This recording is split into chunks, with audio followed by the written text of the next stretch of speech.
Hello everyone, welcome back to trading mind set Telugu. So రేపటి రోజున మనకి మెయిన్గా రెసిస్టెన్స్ వచ్చేసరికి 22,685, 22,700.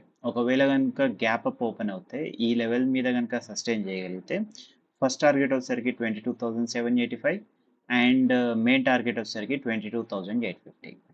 ఒకవేళ ఓపెన్ అవడమే ఫ్లాట్గా ఓపెన్ అయితే దిస్ ఫస్ట్ సపోర్ట్ అవుతుంది. ఇక్కడ ఒకసారి బయింగ్ పొజిషన్ వచ్చే ఛాన్స్ ఉంటుంది. వన్స్ ఈ లెవెల్కి వచ్చిందంటే మళ్ళీ మనం పుట్ని తీసుకోవచ్చు.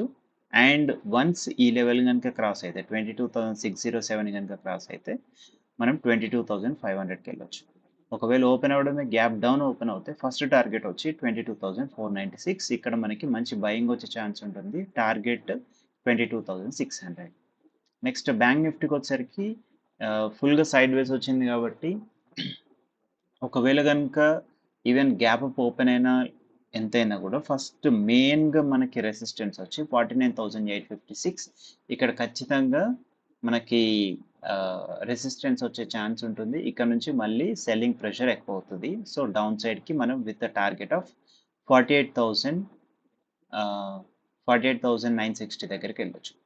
ఒకవేళ కనుక ఓపెన్ అవ్వడం గ్యాప్ డౌన్ ఈ లెవెల్ కింద 48,947 కింద కనుక ఓపెన్ అవుతే ఫస్ట్ టార్గెట్ వచ్చి 48,638 అండ్ సెకండ్ టార్గెట్ 48,328.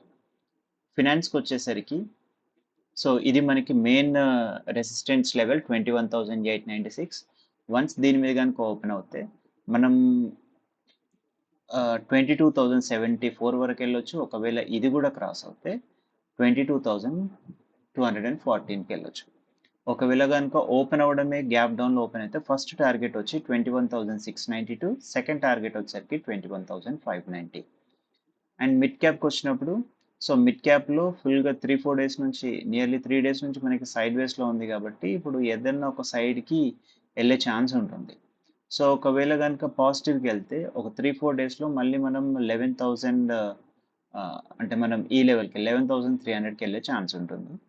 ఒకవేళ కనుక రేపటి రోజున కనుక దీని కింద కనుక ఓపెన్ అవుతే ఫస్ట్ టార్గెట్ వచ్చి 11,048 అండ్ సెకండ్ టార్గెట్ వచ్చి 10,981 వచ్చే ఛాన్స్ ఉంటుంది. సో ఇవాళ అంతా సైడ్ వేస్ ఉంది కాబట్టి మేము ఏ పొజిషన్స్ తీసుకోలేదు. సో రేపటి రోజున ఒకవేళ ఛాన్స్ వస్తే పొజిషన్ తీసుకుంటాం. Thank you.